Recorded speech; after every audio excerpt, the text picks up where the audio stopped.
seekers of the world. I don't know why that cracks me up. I love doing it. How are you? I'm really good. I'm in a good mood. It's Tuesday. Happy Tuesday. Feeling really gay. As opposed to option B would look... Sorry. What you see is what you get. But that is awesome. And so I am excited to continue the work. Today, I wanted to talk just a little bit about leads, right? Because what we're doing with our contacting and database management and, all of that we're working on towards, right, building an audience or creating something new, right, is all leads. It all comes down to leads. Leads of business, leads of income, right? But not all leads are created equal. And so I wanted to talk about that for a little bit because when we're lead generating, it's super easy to send out an e-blast, right? Okay, bam, you're done. I just sent out 500 emails, whatever. But not all contacts and not all leads are the same or of the same quality, right? And so when we look at that and we're trying to, build a new life, build a business for ourselves, you can look at it like this. The more difficult it is, the more points you get for doing it, right? So an e-blast, like I sent out last week, probably close to 400 people or so. I got a few responses, but mostly people complaining that they wanted to be taken off the list, which is fine. That's all part of it. But those contacts are not what I consider to be like valid or valuable contacts, right? It's the same as doing the marketing like we talked about where, agents would want to just send out postcards and say, hey, this is my cute picture. This is my phone number. Why don't you give me a call? E-blast leads and postcards, like all of that type of lead generating, all of those types of contacts are like worth 1/100th of picking up the phone and communicating with somebody and talking to them and becoming emotionally involved with them and having a real conversation.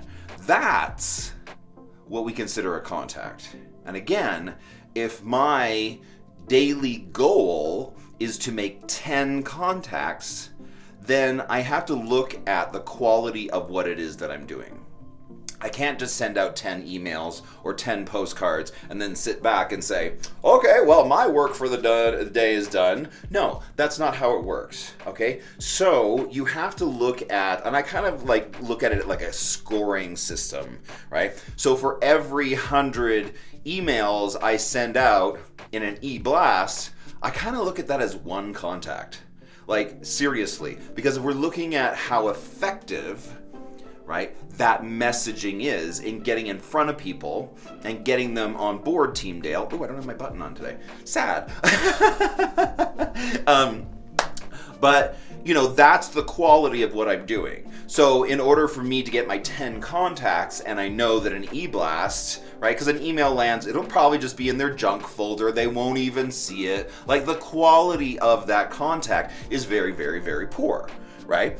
Doesn't mean you don't do it. Doesn't mean you don't stay top of mind. Doesn't mean you don't build a database of everybody that you're coming in contact with and putting it into, a CRM of some point to be able to sort, organize, manage leads.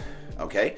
So when I send out e-blasts, I'd have to send out 1,000 in one day in order to equate 10 contacts, right? So if we're looking at a point scoring system, right, e-blasts, emails, those types of things, that type of marketing, that type of passive marketing, which is sending out postcards and waiting for them to call you, right, is worth very, very, very little in terms of being effective as a lead generator.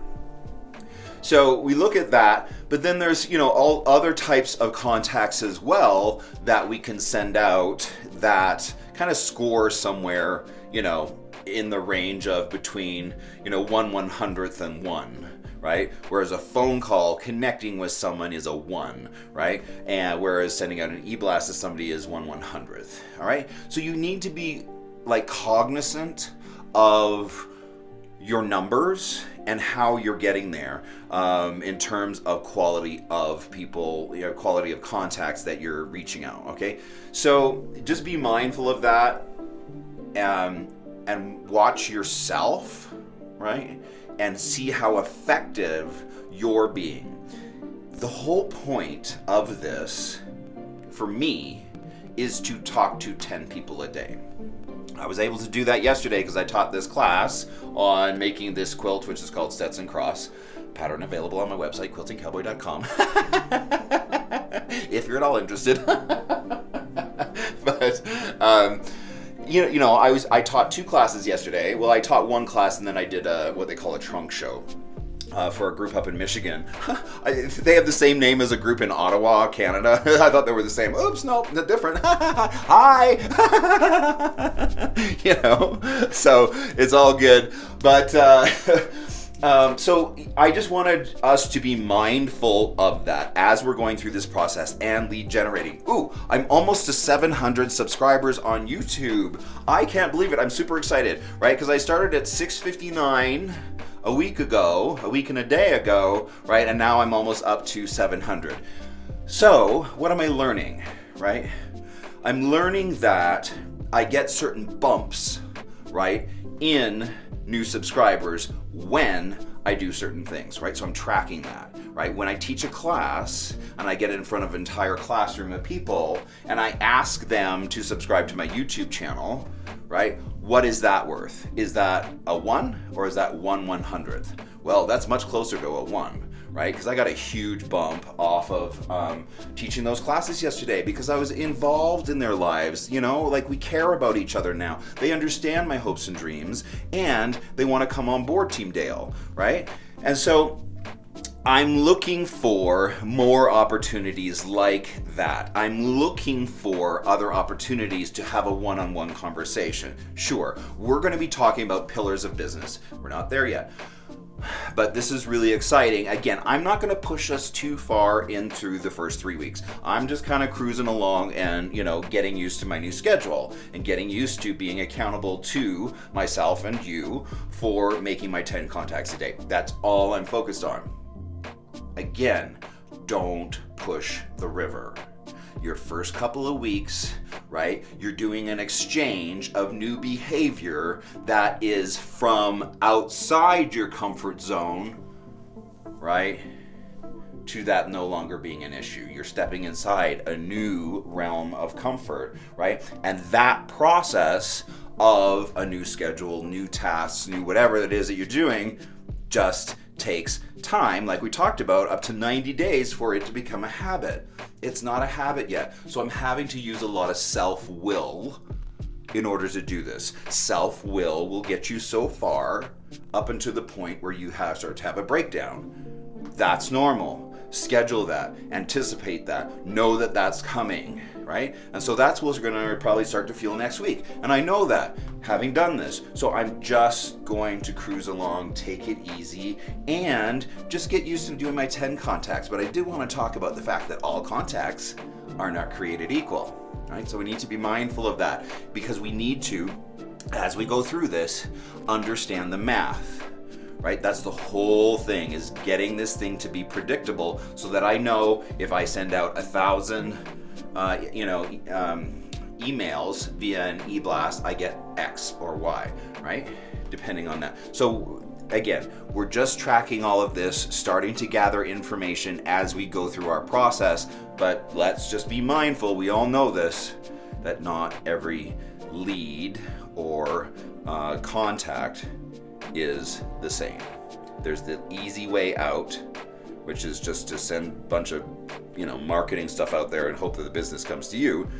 But it's like we talked about, and it was doing that class yesterday. It was very difficult for me to ask that entire group of people, my class yesterday, to support me. That's not a little thing. And I know I keep saying this, but because I want you to give yourself a break. I want you to acknowledge that when you ask for something for yourself, especially when it's something that's really close to your heart, right? Like this is for me. When it's that closely written on your heart, you feel super vulnerable in asking for people to come on board with that, because these are your hopes and dreams, right? And it's really easy for people to disregard that as important when it's super important to you, right? So give yourself a break. Know that this takes a certain amount of just inner strength to be able to go out and ask people to come on board for your hopes and dreams. That was very difficult for me yesterday, to ask that entire class to subscribe to my YouTube channel. I give myself credit for that. I give myself credit for standing up and saying, hey, I got something that I think is really cool going on. I'd love for you to come along and be on board with Team Dale. Very difficult. Very difficult. I felt very vulnerable doing that. But I did it, right? And the more we do that, it becomes a little bit more comfortable. I've never found where it becomes super comfortable. Now, I have seen people who just lead generate like it's no big deal. And that is just where they function from. I'm not there. I'm not that person yet. It was very difficult whether I was going to go knock on doors or ask that class last night, here's my new YouTube channel, will you please subscribe? It's hard. It's hard. It's hard to ask for things for ourselves, especially, like I said, when it's so closely written on your heart. So know that. Give yourself a break, right? And be gentle with yourself, especially the first couple weeks as we go through this, right? But I'm doing it, and I'm super proud of myself. I'm super proud of myself. This is not easy. This is not easy. I never said it was going to be, but I'm very dedicated to it because I understand where I'm going, but more importantly, I understand why I'm going there. Okay? Thanks for today. Have an awesome day. You know, always celebrate the wins. Get it in there, baby. Gotta do the work and then find the joy. That's right. That's right. That's right. Oh, yeah. Super gay. Oh, it's really gay. Talk to you soon. Bye.